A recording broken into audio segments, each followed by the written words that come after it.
As we are in, so right now it's gonna have to be the Norse War, and let's correct the score for HellsRavage taking the first one. It's gonna be leading 1-0, and second home map has to be also Snow 1.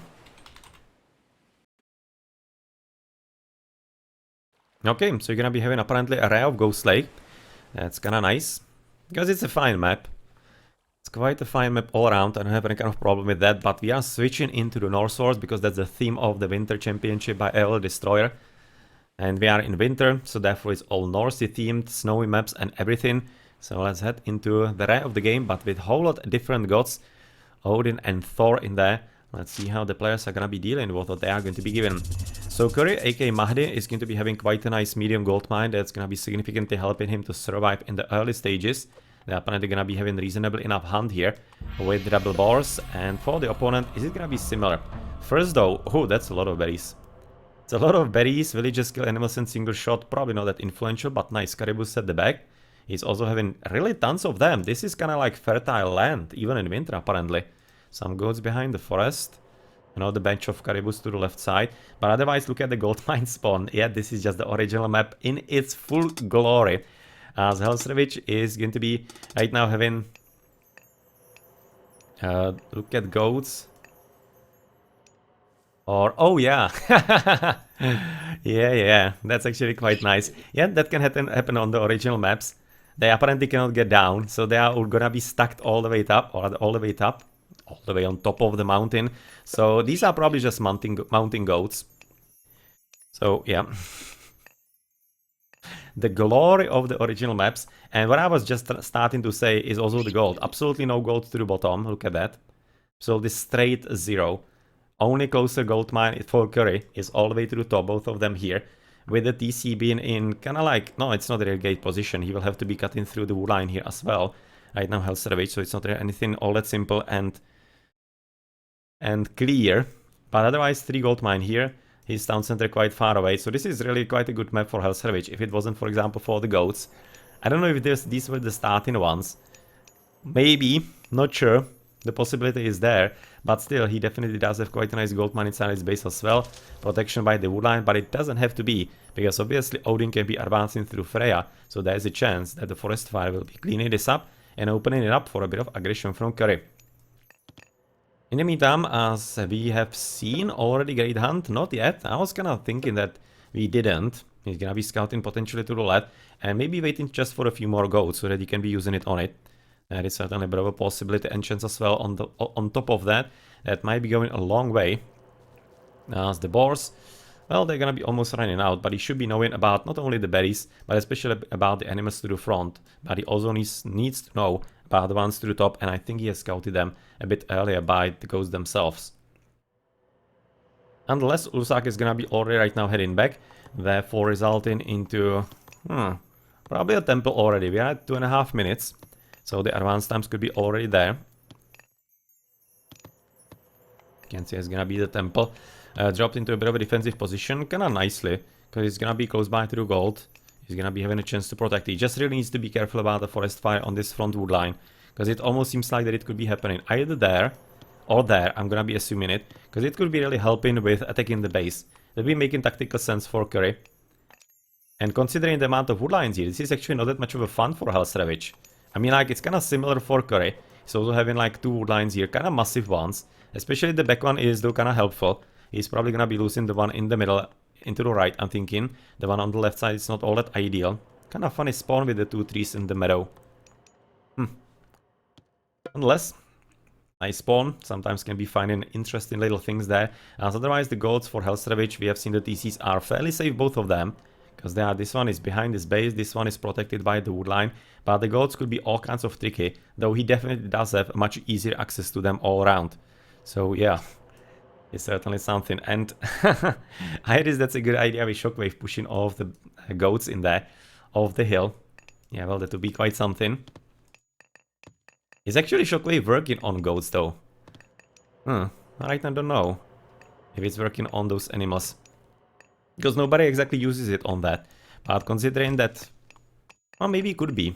I don't think it's all that much of a far-fetched idea, so it could be actually right in that. Nonetheless, the advances should be already coming in. Let's see if there's a massive difference or not. Okay, so HellsRavage is advancing. Curry is definitely taking his time, it seems. Well, not gonna be seen obviously there. But for the food, we are at HellsRavage here. Okay. And thank you very much, Matreus, for the host. I hope that your internet is working fine. I noticed that you were testing new one. So if so, then great news that you're gonna be getting some better web.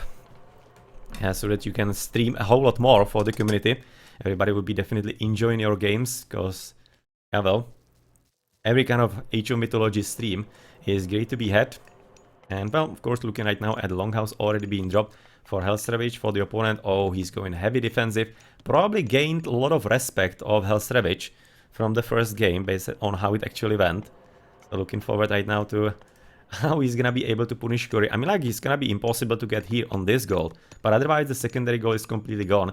So if HellsRavage is gonna be scouting this properly, all he needs to do is just basically wait around, and he's just gonna be gold starving the opponent. He's not gonna be able to do anything significant about that. But still, there's a chance to maybe push forward. He's gonna be having the Scuddy with the Frost, which is probably a bit more reasonable option to secure a bit more map control in case the game goes really quite a bit badly. He's gonna be dropping obviously double long houses. And what else is he gonna be coming into? Well, obviously hunt for HellsRavage to the top. Let's check some echo upgrades. So far only Pick Sticker. Husbandry even. I mean, like, he's having good amount of gold, so it's making sense. Approved. Seal of approval right there. Once you're having a lot of goats, it's definitely making sense to be making room for husbandry there a bit earlier, before you're gonna be like halfway through. So well, apparently he's gonna be trying to protect the bottom side, maybe even trying to wall off even there around the town center. That could be a good idea, but nonetheless, you're gonna be just waiting for apparently horses from HellsRavage. He's not gonna be coming for the Ulf Sacks, so he's a bit more interested in the horsey version. He's gonna be obviously scouting the left and kind of protecting the breeze, but considering how defensive his opponent is playing, then obviously he doesn't need to be really that much skittish. He needs to be going a whole lot more into the offensive, maybe trying to prevent walling there. But you can see that basically Kerry, since he has walled off these parts of the map, he's already gonna be heading forward into just full-on defense with the Ursags there in the middle. You can see a bit of a diversion so that the horses can be coming in, as we have seen the forest fire being cast on the right one, and that might be legitimately spreading even into the middle, opening the gold mine. So what we are talking about could be actually quite viable, as the backwood is gonna be right now gone, and, well, considering how the game is going, it's not a bad idea, because it's gonna be forcing Curry into either this forest line on the left, or the one on the right flank, but both are gonna be a bit easier to actually attack, though this one is still quite thick, so probably not that much of a significant issue for him. All the way to the top, bit of raiding by Curry. And obviously, since I'm gonna switch it around, I was kinda thinking for a moment that HellsRavage is Odin. That's why I was talking about the Ursags in there. But Odin is actually the one to the bottom.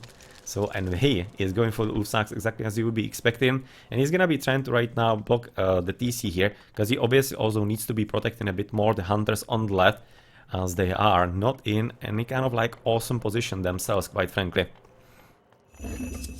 It's gonna be also needing to wall about like there. That's gonna be a bit more efficient than long wall here and there. But depends how well he has scouted. That we do not exactly know. And you can see that really this has burned all around. And it's gonna be significantly destroying the longhouse or damaging the longhouse. And he's definitely aiming for the blood of the dwarves in the middle. And while right now, of course, the willy fighting is the correct decision, gonna be a few horses to potentially help with that as well. It is still all about the control of the map and the gold trickling down only at 1000 right now. And he is desperately gonna be eyeing another one, the one in the middle, that he has scouted a bit before, because there is nothing else all across the map. So all hit points for Trojan Gate Hinge, that might be actually something that could be interested in. As Fetters of Fenrir, we have seen that before, that it's not gonna be useful in this game at all, and whatsoever. As in the middle, looking at the medium gold mine, still being very healthy for HellsRavage, because obviously he started as a Thor on the God Power 1. So obviously he doesn't need all that many of them just yet. Nonetheless, in the middle, this is right now heading into quite a solid engagement, which actually looks pretty solid for Curry. Can see he's definitely keeping up on the score.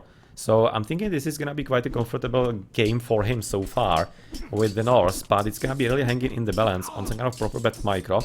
You know, there's gonna be need for that, and it's gonna be all about the gold mine. So that map really might be decided how the game is gonna be ending. Now, obviously HellsRavage, I hope that he has learned that he shouldn't be underestimating anybody. As vanilla players, they are a bit of an enigma to the Titans players. But quite frankly, basically every vanilla player that I have cast really knows what he's doing. And definitely is not any kind of pushover. So it's a bit of a shame that the vanilla players are not a bit more engaged with the Titans, or vice versa. That basically the communities are not a bit more connected. So I just cannot thank enough to AL Destroyer for hosting all the tournaments and trying to basically make exactly that happen. Because if that did, it would be just increasing our community overall and increasing the enjoyment of both sides. Because obviously more tournaments, more things like that will be hosted and done. And of course, more things, more fun for the players. And that's exactly what we are hoping for from all the tournaments here. And of course, other things that are done for the community. Even, for example, the streams here that we are having for the viewers and showcasing the players, obviously. Okay, so that's quite a solid army. We don't see exactly all that many ups yet, as there are gonna be a few horses running around, as most of the infantry went back to produce the Dwarven Armory. Obviously, HellsRavage is not gonna be wanting to engage, but there's a Valkyrie, and that's actually paid for, because obviously, yet again, we are on Titans. We are not on Titans, rather, we are in Vanilla, so therefore you do not get the free one. And it really so significantly changes the gameplay that you don't get the free mythical unit. And all the things that actually change your Titans, they are really massively important. I mean, like, plenty of the things have actually been implemented in Age of Empires 2 in the further expansions that have been introduced in the past years. And quite frankly, they just needed to ask Age of Mythology community if it's a good idea to be implementing those things into Age of Empires 2. Because, of course, lo and behold, exactly the kind of problems that we have figured out that those things are causing or are basically changing on the game during the course of the 18 years and 17 years rather with Age of Mythology Titans in Age of Mythology that we have discovered. Similar things, of course, happened in Age of Empires 2. And they could have just basically saved the time with all of those things. And would have known that they had to be a whole lot more careful. For example, the Oranos speed bonus, everybody knows that it's the sole reason what is making it really difficult for Oranos to be even kind of balanced. And of course, what happened with humans when they got the speed bonus? They were completely broken, of course, and much better than other civilizations because of the speed bonus as well. And it had to be nerfed. And there are plenty of other examples like that of taking things from AOM into Age of Empires 2, and yeah. Just kinda sad to be looking at that kind of design work that has something to be desired in it in the end, especially when there is like decades of experience almost with exactly the features, and therefore there is a knowledge base to gain information from what kind of effect it can be having on the game. Well, Age of Mythology, unfortunately, is not entirely the prime game that Microsoft would be paying attention to, which is of course quite a huge shame, because the game has a huge following and it's just basically waiting to be blossoming until, or when, somebody pays proper attention to it, as somebody is gonna be paying proper attention, for example, to the battles here, as HellsRavage is having already, of course, the medium infantry that could be potentially helpful. You can see copper mail and copper weapons for him. For the opponent, he's having at least 2 copper mail, but much more importantly, since he has already gotten gold, the gold on the left, HellsRavage is in a lot of trouble, probably a whole lot more than he thought, because that is something that he just basically had to be controlling, but he just didn't manage to do at all, and therefore this is giving secondary life to carry. He's advancing through Scary already, as his opponent is not through yet. No, he isn't. He isn't yet. I'm not entirely even sure that he actually did click into a Heroic Age. I don't think he did. He really invested heavily into the Heroic Age at this point, and it seems to me that he might be even aiming for Mythical Age, so maybe HellsRavage is gonna be having a whole lot more work ahead of himself than maybe he even himself thought. Let's check some economical upgrades, Hendaks and Pickaxe available for him. So all the way to the top, we are looking at the Gatherers, with having the same, obviously the big sticker on top of that they're available. Oh, that's gonna be a massive raid, very well played by Kerry. Obviously that's gonna be attended by HellsRavage all the way to the top, but with the hill fort already in, it's gonna be making it a whole lot harder. You can see even medium throwing axemen in with copper shields, which doesn't make all that much of a difference in the Norse fights, obviously. But this kind of raiding is gonna be rather massive, gonna be blocking the path here with the Longhouse, which doesn't seem to be working that well. But it also could be, not only for the blocking of the path, you can see heavy Ulfsarks so quickly, it could be also helping in blocking the gold mine. And what we were talking about a bit earlier, that could be a problem as Skadi is in the end for him. Then, well, maybe will be a problem for HellsRavage himself. That we basically at the start said that Curry is gonna be the one with problematic gold. Well, at this point the problem is actually heading into HellsRavage's side quite a bit. Nonetheless, gonna be destroying a few houses, definitely as it should be played against the North, as it's of course a double malus for him. And otherwise though, HellsRavage going quite high on the food, so maybe he's the one actually jumping into fast ruck. But the gold is kinda woeful. So I'm thinking that actually he's right now gonna be exactly missing the gold for the fast Ragnarok, or the fast Ragnarok that he was hoping for. And therefore we have to be waiting for really who's gonna be first. I'm thinking that might be a significant part in this game. Can see so far the double upgrades with Lone Wanderer on top of that. Blue is at already double bronze. Oh, come on. Yeah, he's definitely right now aiming for Rack to win it all. He obviously does not have flame weapons, so he expected that his opponent is gonna be going for Skadi, maybe even advance and click after his opponent already gained the next age, and therefore he knew what he's actually coming into, so that could be the case, and therefore he chose the logical choice with the Skadi. Instead of wasting flame weapons, he's gonna be obviously using this opportunity, but otherwise, it doesn't have to be too much of a waste, like going flame weapons anyway. You just need to be playing it carefully, and that is, but what I mean by that is dividing your armies a bit more into like 3, at least 2, at best like 3 squads, and therefore then he can freeze only like 1. And the rest of the army is gonna be still fighting effectively. So even like the flame weapons don't have to be that much of a needless upgrade, even against the enemy's frost. Definitely doesn't have to be. Okay, let's check out what is going on with the economical upgrades, because that might be an important part of the game here before the rack. You can see, for example, the plow for a whole lot more needs to be getting some ox cart a bit more into the middle. This one definitely isn't all that extremely ideal in there, but he's gonna be getting at the secondary TC, same as his opponent already did get a bit before. You can see there's a dead Ulfsag scouting from HellsRavage, it seems to me, as, oh, that's gonna be a massive attack on the gold. That's a pretty big problem, as unfortunately HellsRavage is caught a bit off position, and also as he's finishing with the TC to the top. But yet again, read it on the gold, excellently played by Red, and did he get some extra ups? Not really yet. Right now the double bronze is gonna be definitely making for quite a bit of a difference. Definitely has to need to be careful. There needs to be careful to find the Frost Giant there properly. That's what he needs to be finding out, and there he is. Yep, proper micro with him. This one though could be also microing slightly better. I mean, like, you are having 2 Hellseers, so it shouldn't be too difficult to be finding them in the battle. But still, important victory, obviously achieved by the double bronze upgrades in there. As right now the double army from the back is gonna be obviously a huge issue because of the Valkyries, as there are not that many Herses. There are at least some, a few Jarls, but not that extremely many. But right now needs to be careful, because HellsRavage is getting out of position, gonna be surrounded by the Hersiers, and even a few Jarls. If the Jarl could be fighting against the Valkyries, that would be a bit better, please.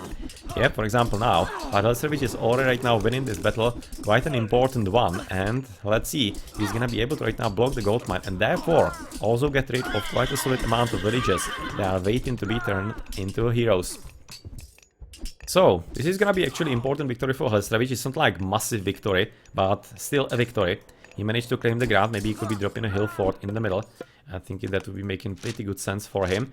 This is looking like Balder already to me. This huge drop, even though the gold is not entirely all that advantageous there. So tough to say, because really those graphs are not 100%. He's just basically thinking about it, but at the same time, that drop on food could be also just the Valkyries.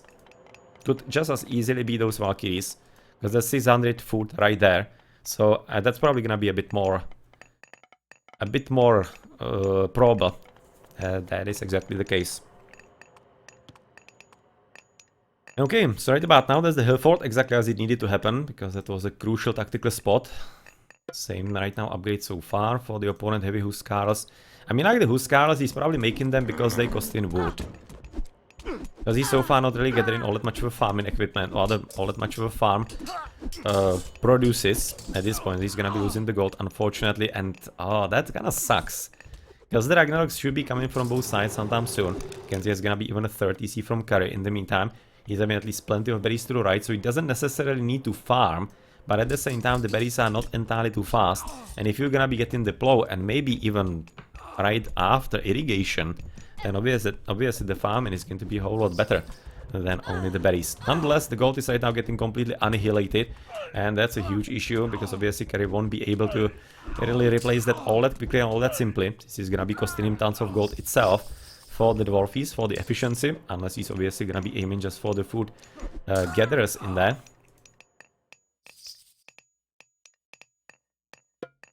So yeah, I'm thinking we are beating 4 Drak.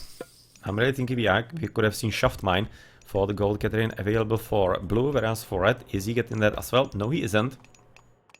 But Curry did finish with the extra TC, and just impatiently gonna be eyeing the potential upgrade here as he's going yet again up HellsRavage. But much more importantly, he was having problem with gold, and right now he's coming up as well. So therefore, this is getting closer to Ragnarok. So I'm thinking about like 2 minutes we could be having Rak. As right now HellsRavage is on purpose, not entirely really fighting anywhere, just going for a bit of tactical raiding with Valkyries, because obviously it's making pretty good sense. And it's gonna be allowing him to control the opponent rather well, as producing Hersers is not entirely all that fully efficient for him yet, or yet at this point. And looking at, for example, the amount of release, that's also something we could be checking out. So 53 for Curry, 49 for HellsRavage, but right now that should be significantly improving considering the second TC for Hells. Maybe you could be thinking about the third one as well, but I don't think it necessarily needs to happen. If he's already going for Rak, it's gonna be obviously all in. I don't think there's much of a chance he's gonna be able to, if he doesn't win, he would be able to reclaim the game after, through basically making new economy with the town center. So he probably doesn't need the third one all that much, unless he wants to be, of course, going into the Rak with Pop Army on 3 TCs and then the units. So that's one of the reasons where it could be viable, but I really don't think that anything else is going to be needed. This is probably gonna be fully all in, and whoever wins the Rak is gonna be just winning the game. That's kinda how it often is, especially on open maps like these. So they're just scouting out the gold mine, if he can potentially switch there, and moving all the way to the bottom with double markets. Oh, is he trying to establish already market for Fire Giants? Could be. Definitely could be. And especially the double one. So a few more caravans to get it going. As all the way to the top, that's going to be of course a massive battle. But not that many anti-myth units. So that's why right now the Frost Giants are going to be a bit of a nuisance. But Ragnarok is already in, he's going to be probably insta-casting it. He does have the ups, so I'm thinking he could. You can see he's all bronze at this point. His opponent is at what? Bronze shields and... yeah, only shields, that's really not really that useful. And copper mail, because obviously he's gonna be fighting the normal Norse units as well, and that is only melee. That's not gonna be anything shooting. So for the defense, it's obviously gonna be a lot more important to be having the other ones, but they also cost food. So that is the reason why he doesn't have them yet. As the trade is attempted to be stopped by HellsRavage in the very beginning. We are probably just waiting for the last upgrades, I'm thinking, for HellsRavage. Checking on some economical upgrades, nobody investing too much into the rest of them. So they basically know that it's going to be already gone. So now the Frost Giant right now coming forward from HellsRavage with the Valkyrie that weirdly stuttering. She was probably trying to get into formation, it wasn't working for her too well, I'm expecting, or something along those lines. But nonetheless, definitely good idea for Curry to be dropping a few more towers to protect the gold mine for as long as possible, because he doesn't have anything else. He's gonna be the last one, and then it's gonna be only up to the trade. Because this gold is certainly going to be in power of Hells. He's already even moving there, and he, curiously enough, doesn't want to be switching into Ragnarok yet. This is fairly curious. But obviously, since Curry sees that, he should be careful, because this will be frontal assault on the bottom TC, and a very easy one. You can see he doesn't have any upgrades on the buildings there yet. His opponent is pretty much the same, as he's in the end going at least for the back TC. So maybe he's thinking that actually even if the Ragnarok doesn't go 100% well for him, it could be, there could be some kind of wave back into the game. But maybe it could be also because he wants to be having a few more heroes of Ragnarok, because as we have noted a bit before, they are not having that many villages. They were at about like 50 2 minutes ago, so therefore they maybe want to be having just a few more units in the meantime. Okay, that is certainly quite a valid thought and idea right there. Yeah, so obviously this guy is gonna be trying to destroy the Valkyrie, as a few more Huskarls are coming forward with another Valkyrie right now from him to be helping out.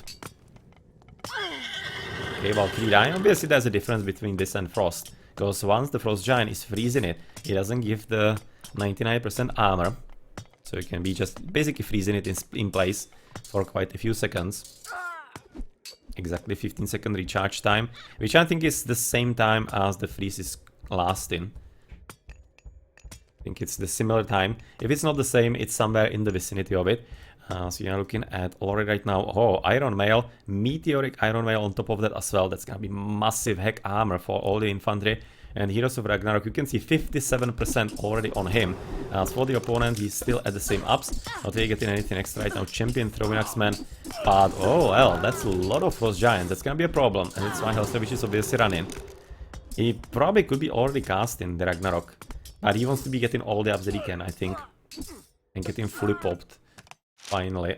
So we are looking at food. Getting quite low for Curry. So he's also going for Rak. Yeah, Curry is also going to Ragnarok. So HellsRavage needs to be careful not to be too late. Because he could be just getting some more extra ground before that even happens. But, oh, look at this difference. This is having potential to be a complete disaster for Hells. I mean, like, only 66, 82. Right now the Curry numbers are gonna be much better. But he needs to be getting a few ups, absolutely certain. Because if he's gonna be still having the Throwing Axeman against him, that will be a massive disappointment.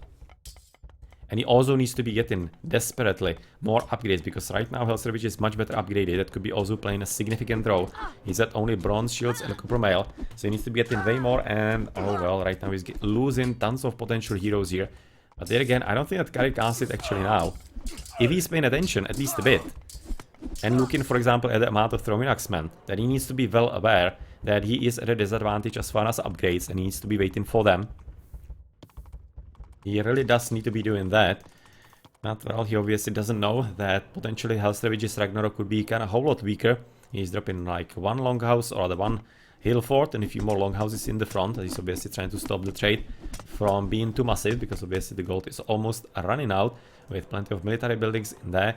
And Curry, interestingly enough, switching right now into the berries because he probably needs a bit more food. I'm thinking for the ups. Just kind of impatiently waiting for a few more of them. So far they're not entirely coming. You can see at least the Jarls. They are not really upgraded, but that's alright. At least having the armory upgrade, so they should be still good enough to at least destroy one or two of those Frost Giants. They should be entirely all that extremely powerful at this point. And destroying farms doesn't matter too much.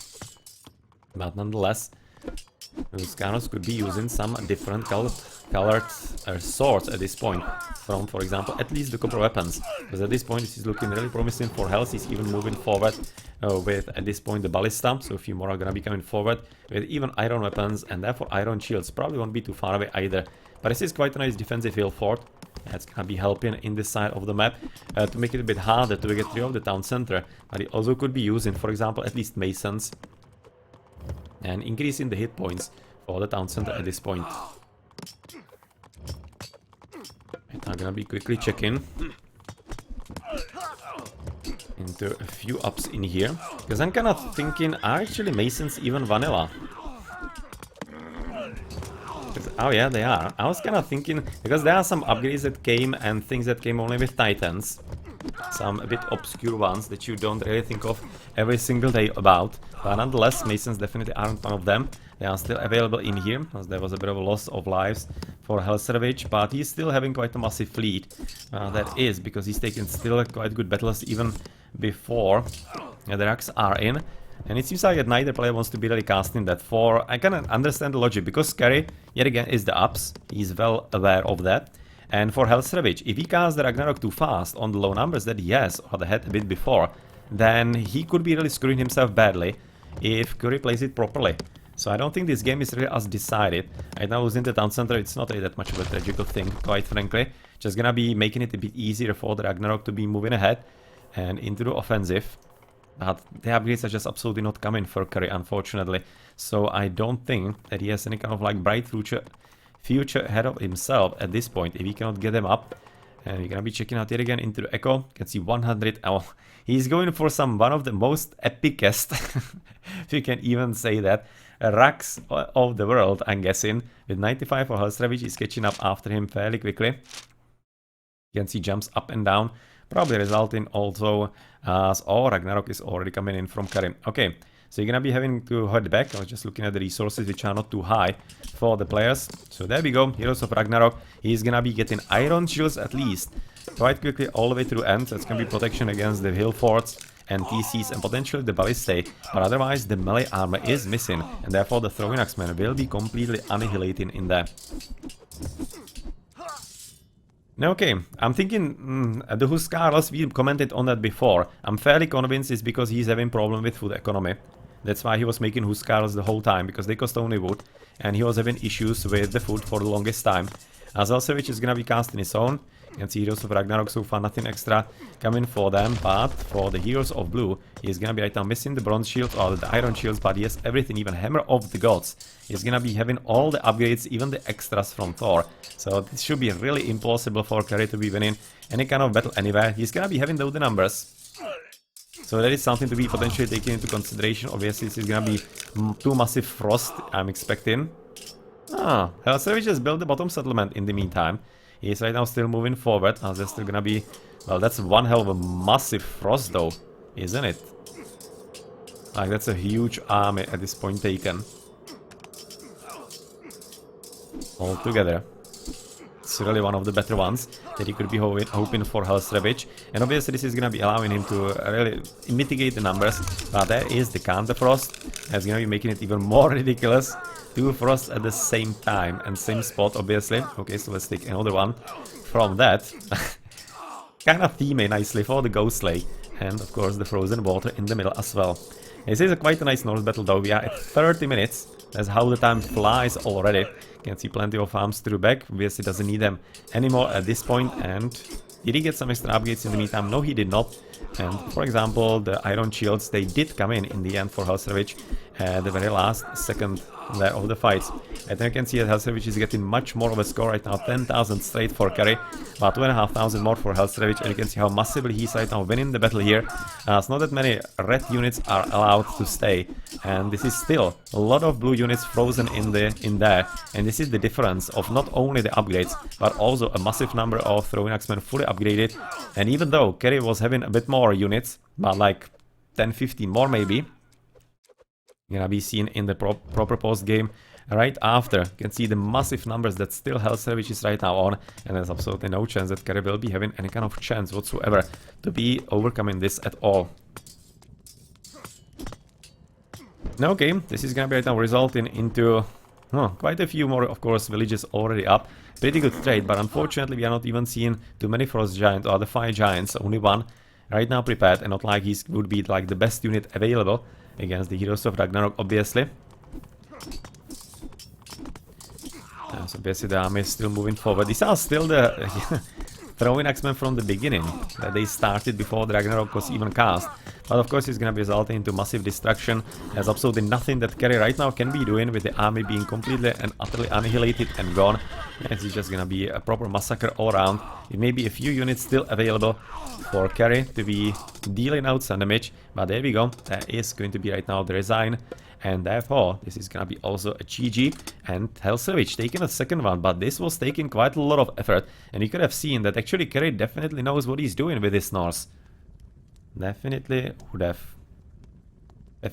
I'm thinking thought HellsRavage that this game might be a bit more in his favor because he is quite a solid Norse player, but in vanilla things are different, and as always, vanilla players really aren't any pushovers. They are really good, and they know what they are doing, especially when they are playing on their home turf.